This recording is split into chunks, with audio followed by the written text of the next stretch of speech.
But I wanted to give the backstory for my drash, which has to do with my visit to the doctor yesterday. I go to a homeopathic doctor, and I met him. I found him 10 years ago, when we first moved to Dallas, the Dallas area, and I don't go often, but when I do go, I only go to him. He doesn't take I don't think he takes insurance.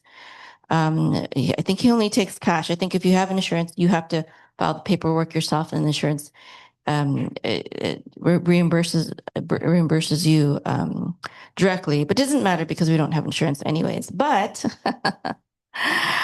I'm just saying that because he is a very special doctor. I only go to what I believe is the best. And so I'm willing to drive. I drive an hour just to go to him. And the very first time I met him, he was asking for my medical history. And I didn't really know what to say very much. And I had to say to him, you know what, I'm sorry. I don't really have much to say about my medical history because I don't really go to the doctor very much. I don't really trust doctors. And I thought that might offend him or make him leery of me. But he said, "Oh, don't worry. I don't go to the doctor very often either. And I don't trust doctors very much either. No problem." And I found out that he was a Jew. And I told him at that time that I was a Messianic Jew. But he said that he was a non-practicing Jew, non-observant, and that he really didn't believe in God. He was kind of like, I don't know if he was like an atheist or an agnostic, something like that. But he said that he thought it was good that I believed in God. He's a holistic homeopathic doctor. So he looks at the whole person. And whenever you see him, he'll ask you questions, not just about your physical body, but your mental and even your spiritual body, your mental and your spiritual health. And so I haven't seen him for myself in a very long time. It might have been 10 years ago when the last time I came to see him for myself. I've taken my children in, and I took my mom in recently. She was on a bunch of medications, and he was able to get her off of them and give her a few supplements instead. So that was really good, which is what she wanted. But this time when I came to him, I came to him because I saw that he was able to get her off of blood pressure medication. And I have high blood pressure, and I don't take any medication. And I thought, oh, well, maybe he'll recommend some similar supplements that he gives to her. My blood pressure was doing really good when I was exercising a lot, and I was on a specific diet, but I'm not really able to exercise very much right now. And I've really fallen back on my diet ever since the surgery because I'm recovering. Um, but maybe I thought there were some other things he could tell me. And he asked me a bunch of questions, and again, I some of them touched on spirituality, and I talked about my rabbi, things that my rabbi said. He was asking me some personal questions, and he was like, "Oh, so you grew up Christian, but you're Jewish?" And he's like, "Are you a Messianic Jew?" And I said, "Yes, I am." He's like, "Oh, he had forgotten, I guess, because the last time I talked to him about it was 10 years prior." So I said, "Yes, I am." And then he said, "So why, if you believe in the Messiah, why did you convert to Judaism?" And I said, "Because I believe in the Torah as well." And he said, "Oh, okay." He said that he thought that that made sense. And then we had a long discussion about faith and religion and the Bible. And I asked him, because he was talking so much about the Bible and all these things. I said, are you Christian now? And he said, "Actually, I don't claim any religion." He said, "But I think that you have the right religion." He said, "If I were to be religious again, I would be a Messianic Jew. I think you have it exactly right." I was like, wow, that's interesting because it was a change from 10 years ago when I talked to him about faith. And then he said, we talked about many things, but one of the things he said was, he said, "You have it right." He said, "The Jews should have accepted Jesus. He's the Messiah." He said he fulfilled everything that they were waiting for. And I said, well, actually, in Messianic Judaism, we believe that he fulfilled half of everything that was prophesied about the Messiah. He's like, oh, well, there we go. That's why I can't become religious, because I don't care about those little details. And then he said, you know what Messiah is? And he was so passionate. He said, you know what Messiah is? And I said, what? Because I don't think he was trying to ask me, what really I believe, but he had something to say to me.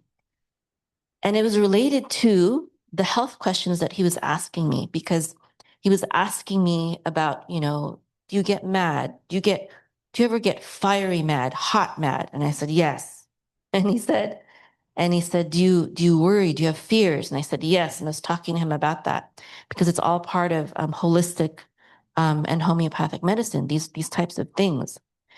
And so we were talking about these things. And so I think that part of this reason why he was telling me about his view about Messiah was for me.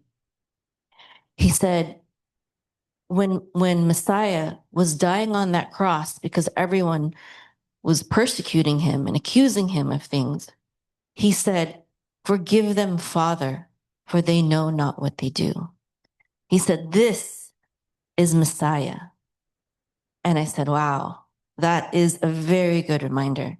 And for me, that reminded me that all these complaints, all these problems, all these trials, all these persecutions, all these sadnesses that I face and that affect my health, that make me angry, etc.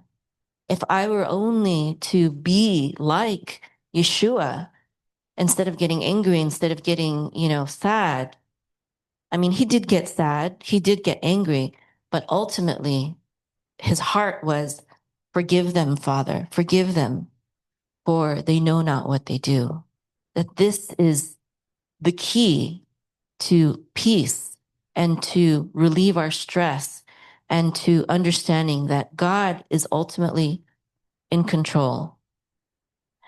And then he said to me, and I told him about how I kind of live in two different worlds. I study with Jewish rabbis, and they don't all know that I'm Messianic, and I'm also Messianic. And, obviously I fellowship with Christians and Messianics, and I'm very comfortable in both worlds. But both worlds, if they fully knew everything that I believed, they would probably be upset with me. They would probably think I'm heretical, at least the majority of them. And he said, that's okay. It's okay. I understand that you have to, not reveal everything all the time to everyone. It's natural. It's normal. There's nothing wrong with that. And then he said to me, but he said, your community should be with Messianic believers, with people who believe in the Messiah. And I was like, wow, that's amazing that he's saying that. And he doesn't even consider himself a Messianic Jew, but he's just words of wisdom, so much that he was saying. And I said, yes, that's true. He said, because, you won't be true to yourself. You won't be true to your faith. And I said, yes, that's absolutely true. And my children will not be able to experience the same faith that I have, because they'll have to constantly, continually hide it if their main community is not Messianic. So it's a very fine line that we walk. And yes, now I'm going to jump into the middle of my drash, where this is the part that he inspired in it. So we have a powerful reminder in Nitzavim that conversion is not a late entry into a covenant, but revelation of something planted in the soul from the beginning of time. The convert, when accepting Torah, is not merely joining Israel, but awakening the reality that their soul already stood at Sinai. And now we're about to stand again at a threshold, Rosh Hashanah, the day of judgment and the birthday of the world. Just as Israel stood, Nitzavim Hayom, standing today before God to renew the covenant, so too do we stand on Rosh Hashanah before the King of the universe to renew our covenant, to crown him as king, and to recommit to his Torah. And here we also see Yeshua, the Messiah, who calls us to stand firm in him. He said, I am the vine, you are the branches. If you remain in me and I in you, you will bear much fruit. John 15:5. Standing in Yeshua is not separate from standing with Israel.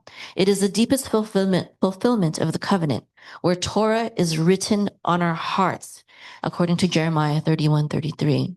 This also reminded me of when I was talking to we were talking to the Haredi Breslov Jew the past week, when he was saying that Messiah, Yeshua, he brought a higher Torah.